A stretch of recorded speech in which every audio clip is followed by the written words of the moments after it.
Well, I think the layman that's coming into the industry that, has zero experience with it probably approaches it like they would approach many other things in life. If you're going to be a doctor or a lawyer, there's a clear-cut career path that you kind of have to follow, a blueprint, if you will, that's already in place. In the audio world, that trajectory just doesn't translate, right? It's not something that it works even, and I speak from personal experience.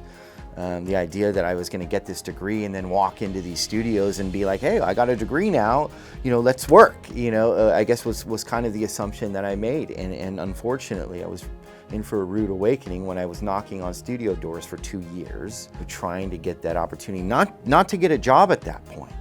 I was trying to get an opportunity to work for free. And I couldn't even, close the deal on that. So yeah, I definitely think that there needs to be some rewiring in the thinking of how people approach this career and what people are doing, to get their foot in the door, so to speak.